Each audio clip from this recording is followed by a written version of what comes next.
I feel like I have an existence that's pre and post the BroadsCast theme song. I feel like you always have a theme song.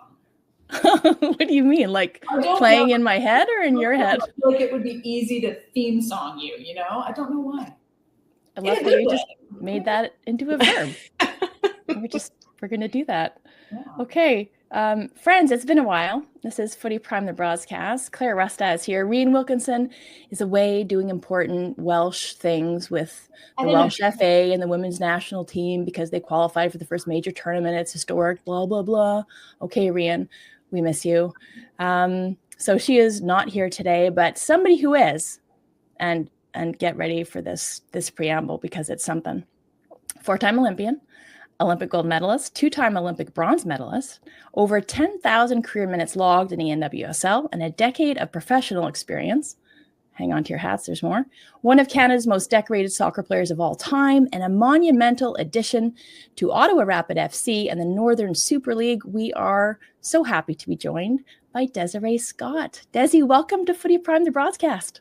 That was quite the intro. Thank you for having me. I appreciate it. Does that embarrass you, or are you at a point now where you're just like, soak it all up? No, the humble Canadian in me still is like, okay, that's enough. Yeah, but really, we really appreciate you joining us. And where are you joining us from today? Are you in Ottawa already, or where are you? I am still at home in Winnipeg, packing all my stuff up.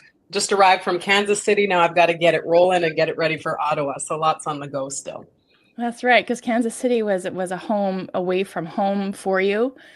So how is it now? Like, you're not only adding a wealth of experience and leadership to the squad in this inaugural year, giving the fledgling league some clout and star power, but you were a founding member of the Kansas City Current as an expansion team and franchise, and now you get to do the same thing in Canada. So what is that like for you? I know we haven't kicked off yet. That's happening really, really soon on April 16th.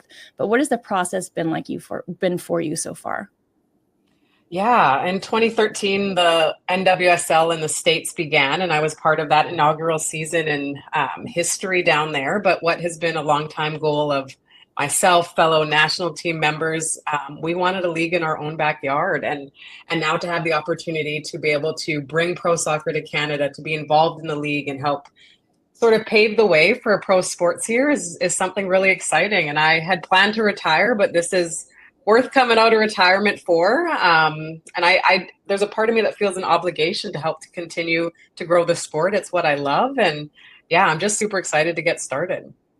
And I asked about the process kind of for you as an experienced professional player. But what was it like kind of knowing Steph Labe? You guys are great friends. She's a sporting director of Vancouver Rise. Obviously, Diana Matheson, the founder of this league. Erin McLeod, who's going to be lacing them up for Halifax Tides. So like, was there a little bit of jockeying going on for like, Desi, come to my city? Or was it always going to be Ottawa? Was there a sell job that they had to kind of put in front of you to entice you to go there? Yeah, I obviously we have our veteran group chat with Diana's, the Steph Labes, Sinkies, Erin McLeod, all of us oldies hanging out and keeping in touch. But obviously when this league started to come to culmination, we were kind of like, how do we get involved? And obviously retired players became TDs or part owners, and Diana being the founder of this league. And for me, I was still playing, one of the few that were still playing. And so it was kind of like, okay, then the chats will come to my team, come to Vancouver, come to Halifax. And Ottawa for me was a team that didn't necessarily have a national team member attached to it. And I, for me, wanted to have the biggest impact I could have coming back. And so I thought we needed to spread the love. Now I feel like we're coast to coast with national team. Vancouver is all set up, and we've got someone kind of in every market. And I just feel like, Ottawa was a great fit in terms of not too big of a city, similar to Winnipeg. And just somewhere where I could have real impact and try and help grow the game and spread the love across the league. Geographically, it made a little bit of sense too, right? Like, I know you're a proud Winnipegan, coming from Manitoba. It's just a province over. I know it's not super close, but maybe it made sense that way. Have there been any whispers about trying to convince Sinky to come out of retirement as well? Because you recently did that. You still had the itch to play. Do you think that Sink can be convinced to do it for one more year? I did text her, but I didn't get a text back yet. So I don't know how. Hey, that happened to me as well. It's funny how she does that. Yeah, if you get a text back, you know you're in her good graces. But no, when I made my announcement, I was like, Sinky, do the same, join us. But I don't know how easy that's going to happen. Yeah, it's been kind of fun following the different teams in the league just through social media with kind of all the announcements of player signings and everything. And like Halifax knocking it out of the park with their mascot signing. Yes. Jocelyn the Shark, no notes. Absolutely no notes. Fantastic. Nobody will compete with that. Good luck. You won't. Amazing. And so it's been fun following some of the signings. And, you know, I will admit there have been players who've been signed that I don't know, which is great. Like that's kind of the whole point of this league. But I guess my question for you is and we can use the word senior because we are well beyond your senior. Seasoned, maybe? What's that? Seasoned, yes. Wizened? Did you say wizened? I think you said wizened. No, wizened, maybe? No, I said seasoned. Seasoned player and kind of role model within the system. I'm just kind of wondering how, this is a double barrel question and I'm really taking a long time to get there, but what you see your role on that team as being, and then like the corollary to that is what do you see the role of the league within Canada soccer as being? Yeah. For me personally, I have had a few players text me when my signing got announced, like, I grew up watching you play, like this is going to be such an honor. And so for me, I'm humbled by that, but I feel like I'm going to be able to actually help my teammates. I've had such a wealth of knowledge in my career, and I feel like I'll be able to get hands-on, not only playing alongside some of these players who want to be on the national team one day or have watched the national team for years, being able to just mentor them from a leadership perspective, just what I know about the game, helping to grow it within my team, and just hopefully being a positive role model and just building a good, camaraderie and sort of culture within the club is my goal. And obviously to make it fun. If you're not enjoying what you're doing, like we have pro soccer in Canada, that's exciting. So I want to bring that joy and love for the game as well, to the club specifically. But as a league as a whole, I feel like it's truly now, it seems cliche, but what you see, you can be. There was impact being in the league in the States. People came to our games. They were inspired week in and week, like, oh, I can be a pro soccer player one day. And I think now we have that from grassroots all the way up to the pro. There's starting to really be those building blocks of that pathway. And you don't necessarily need to leave Canada now if you want to go on and play at the highest level, which is amazing. Yeah, I think, I think go ahead, Claire, follow up. Great opportunity for, Amy and I both have boys. And something that always bothers me about women's professional sports is this glorification of people bringing their daughters to it, which I think is like, it's great, but you should just bring your children to it, right? And trying to grow this culture where, my boy doesn't really know that there's much of a difference between women's and men's professional sports because he's had more exposure to women's soccer. He actually prefers it, which is great. Love that. Yeah, but it's like it's hopefully providing that opportunity just for kids in general to see it, right? And to see this as, he's using the word like normal, but like, no, that it's the standard, Claire, right? That pro is an option, right? No matter what your gender is. That there is, and hopefully we can move towards, stopping calling like the Euros, the men's Euros, the Euros, and the women's Euros, the women's Euros, because that makes me crazy. But like we should be setting that standard. And I think it's great. You were one of the signings where I was like, oh shit, that's where we're going. Okay. So it was really exciting to see you play. So I think all of the stuff that you said, like that opportunity to be kind of a leader and the culture thing, I think is really important. I think cultivating that within your club and within the league is really important. So anyway, I just want to say I was excited about that. It wasn't really a question. Sorry. No, but it's a great comment. And I wanted to ask you, Desi, because you officially adopted your long-term foster brother, DJ, in 2021. So how much say did he have in the decision? And what is it like kind of seeing his exposure and his awareness of the landscape for professional sports, whether you're comparing the US to Canada or just worldwide, and where he's traveled with you? Man, he's now almost 15 in April, which is just wild. We've had it from 2 days old just to see him grow, and now I'm taking care of a teenager. Challenging, a whole different challenge in itself. I have a 15-year-old as well.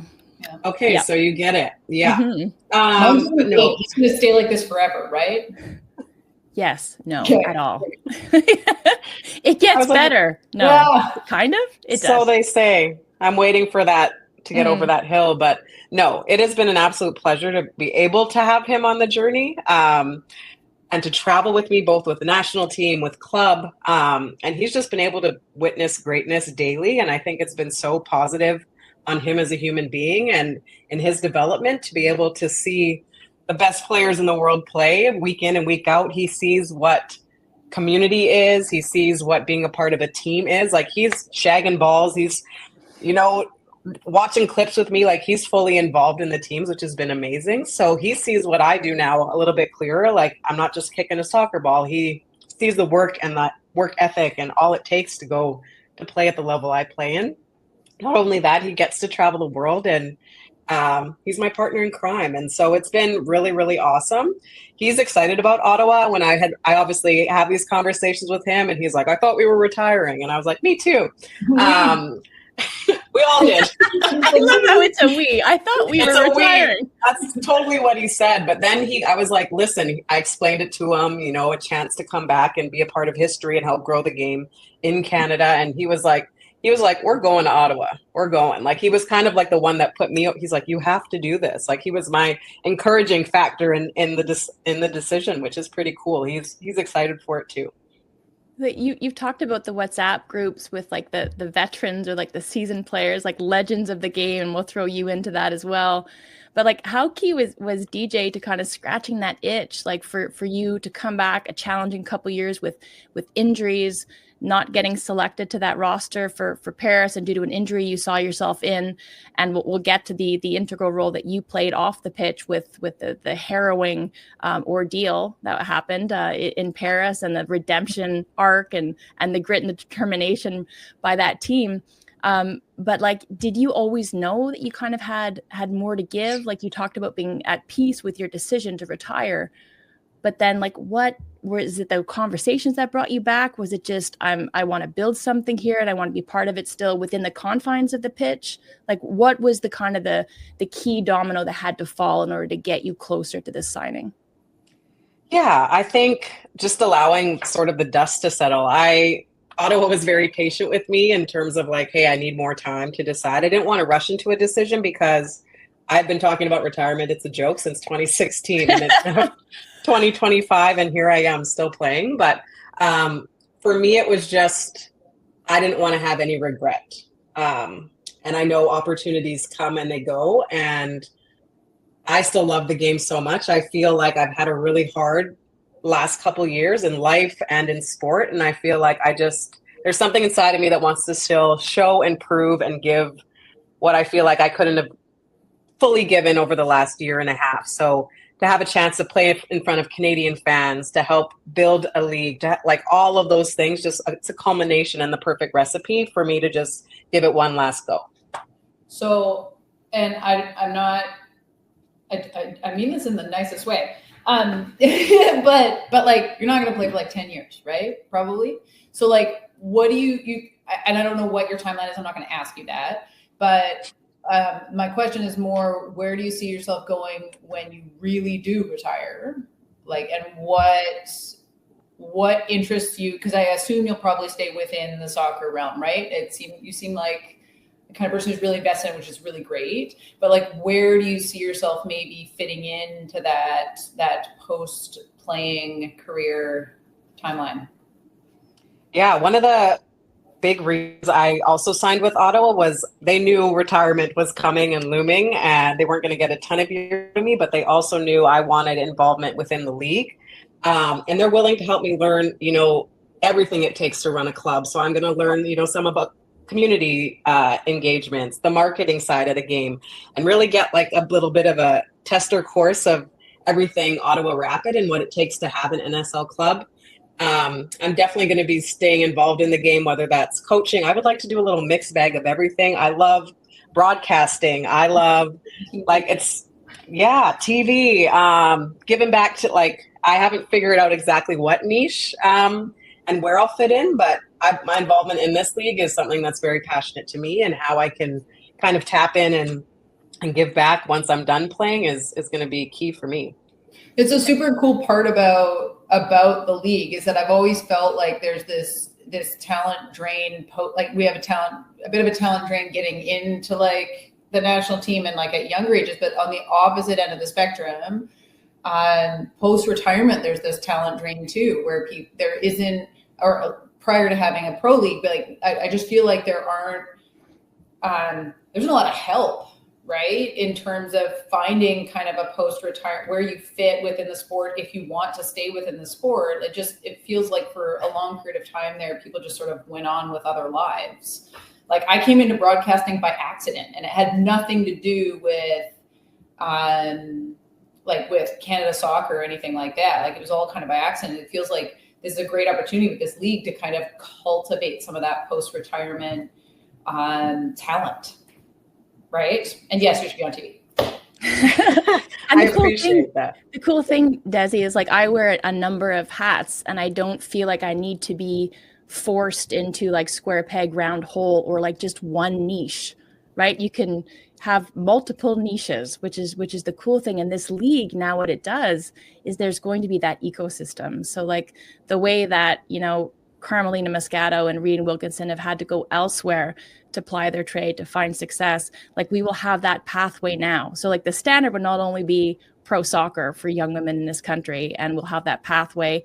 And I want to ask you about the pathway in the prairies and in Winnipeg, but we'll also have something for these players, these pro players, to transition into whatever that is, whether it's coaching or refereeing or executives or broadcasting. Like all of that will be there. And Claire and I didn't have that. Mm-hmm. Like you're talking about regrets in careers. Like I came back to the game like a full decade after I left it. And this is where I should be. And I have tons of learnings along the way. Obviously, I wouldn't change anything about it, but that's the reality about this league. And that's what's exciting for us, is to watch a player like you, like not only crush it on the pitch this year, but that we'll get to see you for years to come, perhaps in a different role. So you have done coaching in the past and run girls camps and been involved with street soccer and all sorts of stuff and all sorts of causes. So what are you passionate about? And I mean, will we see a franchise in Winnipeg eventually? Like, is that where your heart is?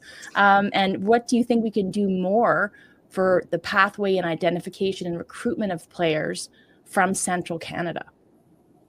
Yeah, I think we got to just stop flying over the prairies, let's land here and see there's a lot of talent, and, we got to water it a bit more. But big time, like long-term goal, I would love to have it an expansion team in Winnipeg. Obviously, it's near and dear to my heart. It's a unique market, which I understand. But wouldn't that be amazing to have that here in my hometown and where I grew up? In terms of the pathway, I feel like I just having a conversation. I had training this morning at 6:30 in the morning, very early.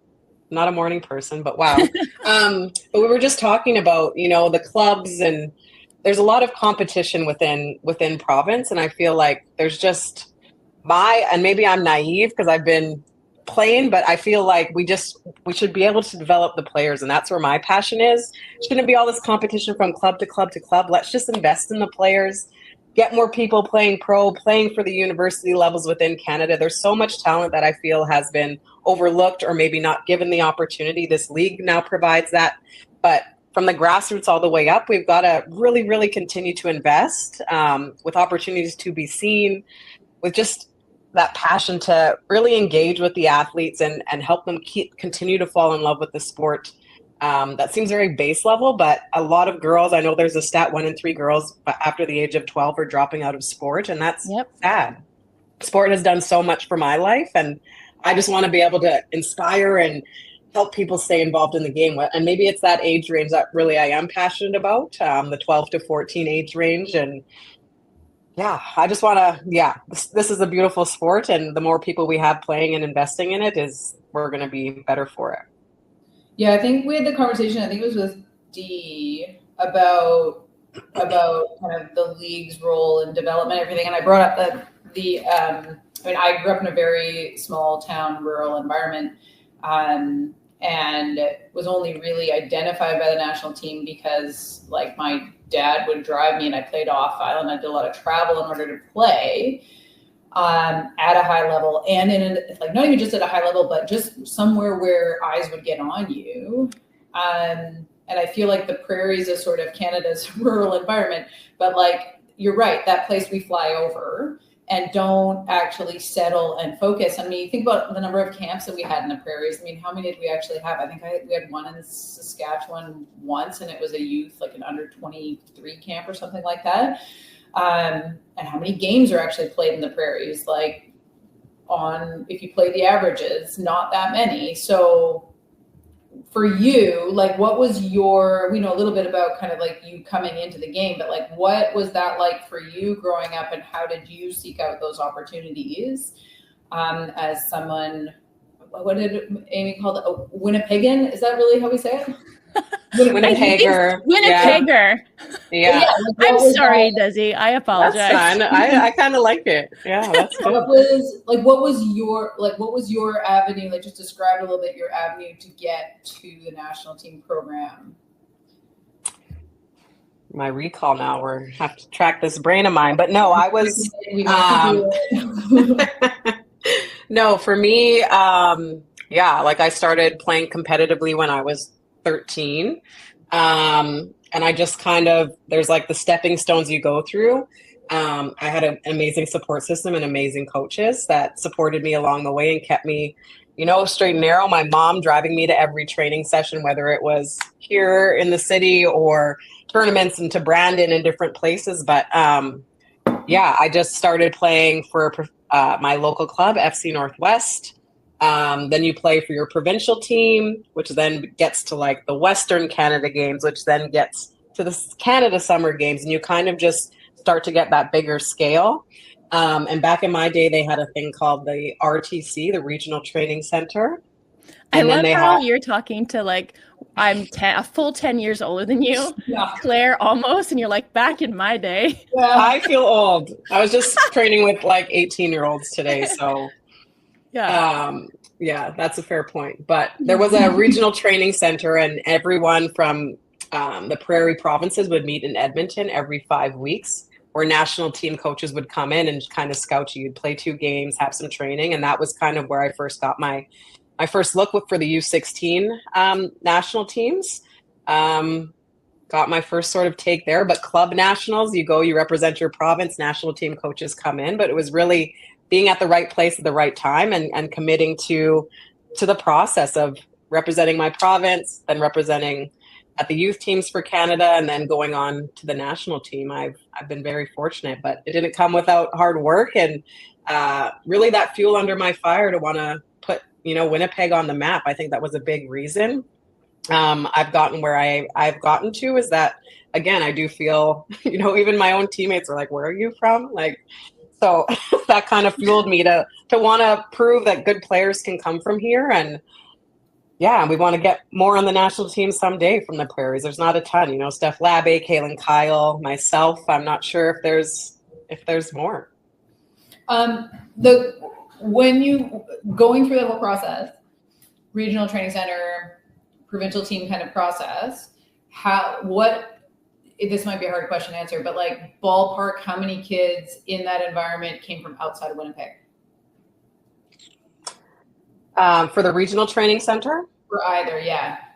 Yeah, there was maybe 10, like a core group of 10 of us that would travel from Winnipeg to that Edmonton trip every 5 weeks, 10 girls. Okay, so and then were there anybody from outside of Winnipeg who went? Or is it yes, from Edmonton, Saskatchewan. Oh, okay. That was no, I mean in Manitoba. I mean, like, is there anybody from outside of a big urban center? You know what? I don't think so. Yeah. And not that I can remember. That's the thing that we really struggle with. And I think, it's a geographical problem, right? But I think there's like the ability to pull in talent from some of those smaller rural communities where like it exists. I'm in one right now and there's kids here who I'm just like, this is awesome. How will this kid ever get seen anywhere or ever be able to, like, they won't be able to afford to travel to Victoria to go to the WAVE program, which is under Pacific FC, and like, how will this actually happen? I think connecting those dots I find really hard, and I do hope that having a eventual franchise in Winnipeg. Yeah. I'm like working on mascot names in my head. Like I've been trying to figure it out. Will every team have a mascot? Like I'm quite curious about this. We will see. I hope so. Yeah. I know. To your point though, Claire, about connecting the dots, I think that's really important. But I think it's also introducing more variety in kind of this established blueprint and removing the stigma of you need to go to the NCAA or else you're not going to be looked at, right? The value of youth sports, which I know you're a proud Manitoba Bison, Desi. So, you talked about Steph. Excellent mascot. There we go. We have a mascot theme. Yeah. So like valuing that, like what we have in our own backyard and leaning on that and making sure that we make that pathway more robust and connect them to the peak of the pyramid, which now we have, right? Yeah, I agree. It's a hard web to kind of weave with it. We can't deny the fact that our country is huge. But yeah, and I think that requires more legwork on the part of Canada Soccer too, right? Like we got to start sending people farther than urban centers, and be more intentional about seeking some of that talent out. For sure. Yeah, because up until this point, like you looked at the hubs, right? At Vancouver, you look at Toronto, you look at Montreal.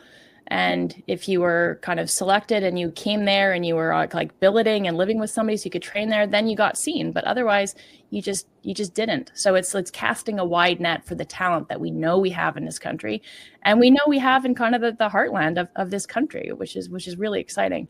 Desi, before we let you go, I wanted to ask you. I alluded to it earlier, just about that national team experience in Paris, and Diana Matheson, who is your good friend and then the founder of this league, has talked about you being the literal heartbeat of this Canadian national team for a really long time. So how was that experience where you were feeling personally like you still had something to give on the pitch, left off, added late, but then leaned upon and relied upon really heavily as a touchstone and a sounding board for your teammates? So what was that whole experience like for you? Yeah, definitely a roller coaster. For me, I had my eyes set on Paris to be a part of that official roster, that 18. Being left off of that was extremely difficult for me. First time in my career, I've missed a tournament when I was healthy and able to be there. So once I got over the shock value of not, being a main part of that team, I got asked to be an alternate, and that was a whole new experience in itself. I had to go into this tournament like, okay, you're not going to see the field. How can you still have impact? And I kind of just had to flip my mindset to like, okay, you're going to go. You're still a part of this team. How can you have the most impact? These girls, they are like my family, my sisters. We've spent more time together than we have apart. So how can I just make the team better and make the environment joyful? And it turned out that honestly, it was the perfect role for me, being a cheerleader and a support and just a way to ride that wave of what hit the team in Paris. It was devastating for everyone involved, and unexpected to have 6 points docked from you, essentially, when players were not at fault there. Personal opinion, it was a very harsh punishment. But to see the way the team rallied around each other, I find us as Canadians and as a team, we almost need something to really rally us and bring us together. And that was the storm that united this team. And I think we played some of the best soccer we've played. Having watched it from a vantage point from the stands, I heard you could hear me on broadcast. Like I lost my voice every single game supporting that team. But what I witnessed was just girls coming together to prove, you know, the rumors weren't true, that we deserved to have the recognition that we have, the medals we'd earned previously. Like, we had the weight of the world on our backs, and the team showed up for games. They won games despite all odds. And I thought we could have went and won the whole thing. That game against Germany, I thought we dominated.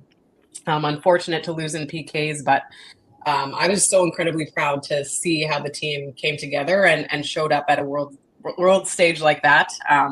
And just to support them in any way I could.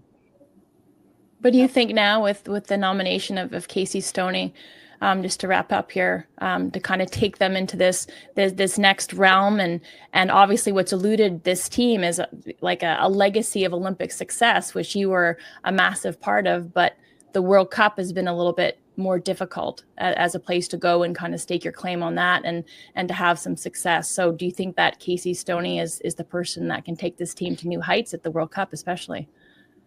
I hope so. I think I've never had any personal experience less playing against her. She was head coach of the San Diego Wave, did amazing with them in expansion, got them, you know, titles and really helped lead that team. And I think what's needed is some freshness for Canada soccer. That talent is there. It's such an amazing player pool, you know, veterans, new talent coming in. And I think just a bit of that freshness is needed. And I think Casey has a lot of experience both on the coaching side and the playing side. And players are going to respond well to that. And I think you talk about the World Cups has been a challenge for us. And hopefully, you know, with a new turning of the leaf, a fresh start, leaving kind of, you know, Paris behind and being able to set our sights on new goals. This team is a very motivated team that wants to continue to be successful. And I think Casey will do a great job.